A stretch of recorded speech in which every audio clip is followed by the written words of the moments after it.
waxaan doonayaa hadeerna si sharaf kale laab inay igula soo dhaweysaan wasiir Filson Abdullahi Sacabka come on si fiican loo soo dhaweeyo hala kaco come on everybody has taago waxaan doonaynaa aniga iyo Hodan iyo Maxamuud iyo siyaasiyiinta kaleba inaan ku soo dhaweyno weegaan dhexdiisa aqalka hoose ee gobolka Minnesota inay Monday insha Allah soo dhawaadaan xildhibaanada wadi fadhiisan kartaan salaan kadib runtii horta kulankan aad baan ugu faraxsanahay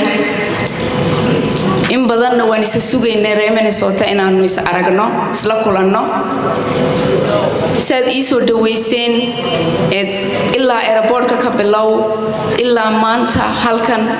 wax la soo koobi kara ma waxaad jabiseen taariikhdii leenigu yaqaanay goobnimada Soomaaliyeed ee haweenka u qabeen ee markasta been laga abuuri jiray haweenka Soomaalidu ma dhisanti ayaad beenayseen waad dhisteen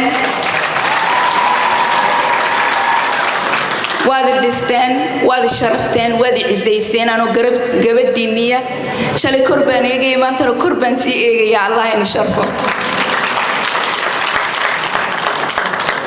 runtii ilaa maalintan soo galay Mareykanka DC baan ku soo horeeyay waxa ay qaabilay waxay ahayd Soomaali waxa ay soo dhaweysay Soomaali bay ahayd teamka jooga waan ku noqon doonaa hadana si weyn bay soo dhaweynayaan halkan idinka igu sugayay Soomaalinimadu markay ku deeqdo ee bulshada Soomaalinimo midnimo ah u keentid tan waa siyaasiyiinta fariina Soomaalidoo dhan baa ku istaagaysa marka inay Soomaali meel kasta oo ay joogaan garab ii noqdaan weheli noqdaan sharaf bay ita salaan kadib dad in badan isa sugayay baynu nahay waqtiguna waa gabagabo walaashay xildhibaan Hodan baan aniguna ku taageerayaa fariintii ahayd gabdhaha maxaa loo siin waayay aqoonyahan marka la leeyahay gabadhan in aqoonyahanka laga soo kiciyo bay ahayd oo la moral siiyo gabdho badan oo wax bartay baa fadhiya aniga Hodan kaliya ma matali karno codkooda iyagu inay ismatalaan oo la soo istaajiyo bay ahayd وانا كفر حلها إن أنا كقبل بدن وهالكن تاجنا وهذا لي and I hope next time إن شاء الله ماذا شلماها ماذا لك على بإني قبلوا فرصة ويشان إني يجعل بديو لديري قليو لنا سيا فرصة دعيكو هذا ليان سي أي أوبرتان إني هذا لي كران عد كودنا الله مقلي كرا هذه اللي هذا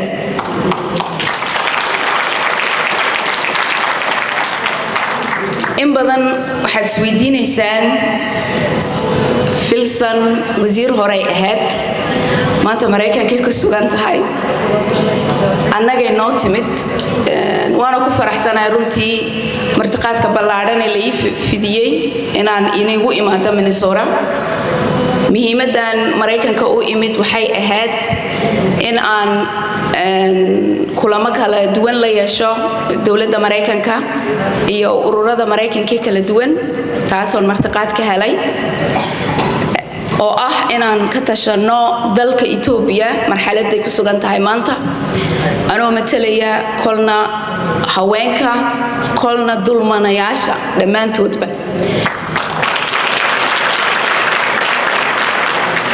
waxaana maanta sharaf inoo ah dhamaanteen shalay miiska waynu ka maqneen markay noqoto talooyinka iyo go'aamada la goynayo Ethiopia maanta laakiin in gabadh Soomaaliyeed oo deegaanka ka soo jeeda la weydiinayo Ethiopia maxay ku dambeyn doontaa sharaf weyn bay u tahay sharaf weyn bay ummadda Soomaaliyeed u tahay haweenkana khaasatan sharaf weyn bay u tahay anigu Mareykanka kulamadan ku yeelanayo officially kuwa la shaaciyay iyo non official on la shaacinin bay kala yihiin kulankayga Minnesota mid aan qastiyay ma ahaan markii hore runtii waqtiga aad igu yara laakiin waxa igu adkaatay inaan DC soo gaadho Washington DC on halka ka noqdo anoo shacabkii Soomaaliyeed in matali doono hadii alla yiraahdo anoo la kulmin la shirin lana tashanin Ethiopia sidoo ogtiinba marxalad aad u adag ayuu ku jiraa marxaladan oo marba markii ka dambeysay soo bedelaysay waxaad moodaa markay look hore loo qaadaba 2 steps back ama 3 steps back inaan qaadayno dalahan waa ayaan daro in maanta xuquuqihii inaga inagu dhici jiray iyo dulmigii inagu dhici jiray in intii la iloobo dulmiyo kale xooga la saaro oo dulmiyo kale and prioritization la siiyo maadaama inuu dulmi la soo dhaafaynaayna sida leenugu iloobo aniguna waxaan u taaganahay anoo dalka matalaya balse ummadayda Soomaalida dhibkii gaaray ama 30 sano ama ka badnaanba waqtigii la soo dhaafay dhibkii gaaray inaan si dib yar lagu iloobin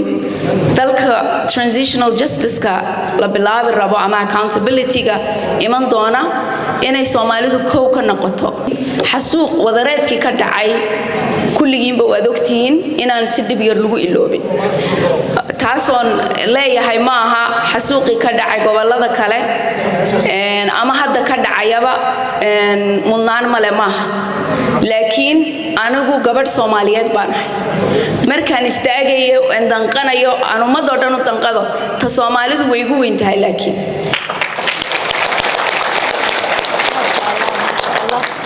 waxaan ku faraxsanahay inaan fursad u helayo una helay shalay wasiirad baan ahaa dalka maantana international stage soo istaago dadkayga aan ku matalayo la igu maqlayo la igu dhageysanayo dibkooda iyo baahidoodii intaas oo sano iyo halgankii dheeray la soo galayna aana si dib yar lagu iloobin dibkaynu soo marnay halgankaynu soo marnay waa mid ay taariikhdu qortay midaynu ilowsanahay maaha halgan dheer oo taariikhiya baynu galnay halgan dheer oo culus baynu galnay halgankaynu soo galnayna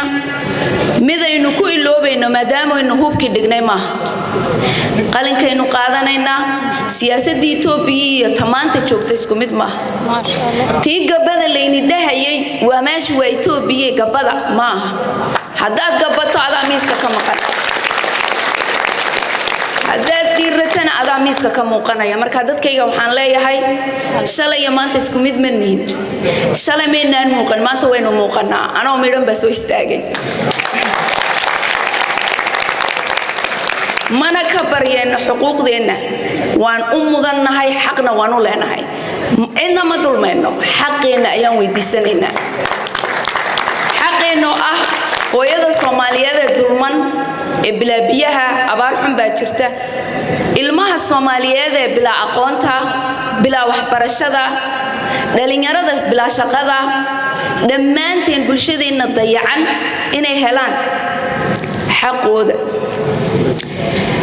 siyaasi mucaarid muxaafid waxaad moodaa Itoobiya ururadeedu ama qoomiyadahoodu inay ka midaysan yihiin markay noqoto mid masiirkooda ummadeed inagana waxaad moodaa in layna yiri kala qaybsanaada war dadku afkaar iyo adkaar way ku kala duwanaan karaan laakiin wax aan lagu kala duwanaan karin laguna kala leexan karin baa jira oo laga midoobayo haddaynan ka midoobinna lagu baabaayo waxa soo socda waa waqti adag ama waqtiga soo socda waa waqti adag waxa socda dhulboob waxa socda dhaqaale gacan bidixeen Itoobiya cusub baa curanaysa maxaa inoo diyaar siyaasiyiinteena ama kuwa hadda ina matalaya ama ururada jooga waxa looga baahan yahay inay ku mudoobaan oo mid ka noqdaan masiirka ummadda siday u maareen lahaayeen maaha masiirka ummadda waxaana dawlad deegaanka iyaga miisaaniyadda la fadhiya haya looga fadhiya aanan runtii baaq ugu diraya it's never too late inay ummadda Soomaaliyeed shirweyne ugu dhawaaqaan soo ururiyaan leys dhageysto leys cafiyo qolo iyo qabiil iyo meel liito lucfi hoose aynaan ku mashquulin waynu ka weynahay Soomaalinimo aynu Somali nimo u istaagno hadday Somali nimo ina deeqi weydo wax ina deeqaya ma jiro maanta Ethiopiankii kale qoomiyad kasta qoomiyadeedii baa taagan xaqeedii sidii u heli lahayd u dagaalamaysa ani qola la igu riix iyada qola lagu riix isaga qola lagu riix dameeya meesha inoo tagay markaynu inagii isriixno inagoo ibara ayaynu meesha imanayna waxa loo baahan yahay dagaal inaynu galno dagaal qalinka qaadano ku dagaalano 3 pillars saddexda pillar ayaa hadda horta priority inoo noqon doona mid waa economy dhaqaalaha inaynan ku korkortamin dhaqaalaheena masiirkeena inagu aynu go'aankeena yeelan karno talabaad waa infrastructure in badan bad maqlayeen walaalkaygii Rejubaland ee ka dhawaajiyay jid la'aanta hooyada inta hadii la iniga sheekeeyo inta hooyo ee dhalmada ku dhimanaysa inta dhakhtar la'aan ku dhimanaysa in the 21st century waxaad arkaysaa hooyo dameer lagaga soo qaadayo gobol si ay ugu umusho maadaama inay dhakhtar haysan meel kale waa ayaan daro so economy is number 1 number 2 is infrastructure number 3 is job creation shaqo abuurid haddaynu intaa ku midowno kuna dagaalamno kursi deegaan ma hamiyeyno ku federal baynu hamiyeynaa siyaasadii deegaankeenu ku meeraysan jirnay waynu ka baxaynaa dalka maanta fursad waxaynu leenahay Ethiopia inaynu inagu hogaamino dalka maanta fursad waxaynu leenahay Soomaali inay Ethiopia badbaadin karto waa taariikh haddaad saaw hami weynu yeelan weydo od ku meeraysatid waraano inay hebel baa inay hebel kursiga ka qaadi demeel ma gaadhayno waxaan leeyahay runtii baryana iga tahay gabadh Soomaaliyeed ahaan war walaalayaal aynu ka baxno qoladan iyo waxaan liitay hoostaynu galnay Soomaalinimo aynu ku soo koobanno midnimo hayna deeqdo ummadda Soomaaliyeed samaata bixinteeda aynu istaagnay deegaanka dhulboob baa jira abaaraa jira dadku meeshaad ka sugaysaan meel ka liitay joogaan marka ummadda Soomaaliyeed waxaan leeyahay meel kastoo joogaan aynu hal mid isbedelka guud ee Ethiopia wada tashiga iman doona hal meel aynu ka istaagno polisiyada lagu samaata bixin doona dadkeena aynu isla diyaarino inagoo isku afgaranayna aynu tagno waxa ina matali doona waxa kursiga inugu matali doona waynu iskaga daba iman doona Soomaali kulay way wada xil jeceshahay waynu iskaga iman doona laakiin bal compromise aynu sameeyno mudnaanta aynu siino baahida dhibka ina haysata baahi baahan oo balaaran baa jirta oo ummadda Soomaaliyeed maanta ku habsatay meel kasta ay joogaan geeska Afrika Soomaali haday midowdo iyaga qabsan kara sababtoo ah iyaga ugu badan uguna dhul balaarsan uguna barwaaqaysan dhibka ina haysta inagii baa kala baxnay qolo qabiil iyo xumaan hoose u kala qaybsanay shacabka reer Minnesota waa walaashay sheegtay runtii siyaasaddu adduunka waxay ka dhaqaaqdaa waa Mareykanka idinku waxaad tihiin lafdhabarka siyaasiyiintu ay ku taagan yihiin Afrika hal waanaan inii soo diraya horta taariikh baad dhigteen inaad muujisaan inaad u taagan tihiin sharaf iyo damiir qof leh taariikh baad barteen siyaasiyiinta inay iman doonta inay yeeshaan sharaf iyo damiir dadkana u istaagaan ummadana u shaqeeyaan idinka macallin u noqon kara maanta tani tusaale u tahay sidoo adeerkay sheegay wuxuu yiri war isku kaayso lugoynina siyaasiyiin wad maqashaan assignment baa leeyni siiyay ummadda u shaqeeya ummadda idinku inima shaqeyso idinka ummadda u shaqeeya waxaan leeyahay dhammaantiin khaasatan reer North America in markaad siyaasiga ku la istaagaysaan aad eegtaan quality-giisa siyaasiga markaad taageeraysaan aad eegtaan quality-giisa in reer inaan eegin muxuu ummadda u soo kordhin karaa aad eegtaan waxaan kaloon halkan iniga dirayaa inaad noqotaan ummad isku xidhan idinka isku xidhnaanshihiinu wuxuu keenayaa in dadkii gudaha jooga isku xidhnaadaan because idinkaa layna eeganaya maanta fariintan waa fariin weyn so dadkii gudaha joogay waxaad u tihiin tusaale weyn inaad noqotaan dad isku xidhan isku duuban qolo iyo qabiil la inii kala jabin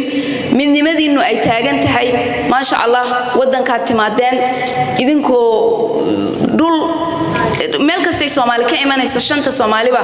baaba iyo dagaal ay kaga yimaadeen waxoodii xooloodii ka soo carareen baad haddana dib ka bilowdeen isdhistaan siyaasadda meelaha ugu sareeyaad Mareykanka ka gaadheen aad dhaqaale ka gaadheen aad ka muuqataan ka firfircoontiin marka loo eego ummadaha kale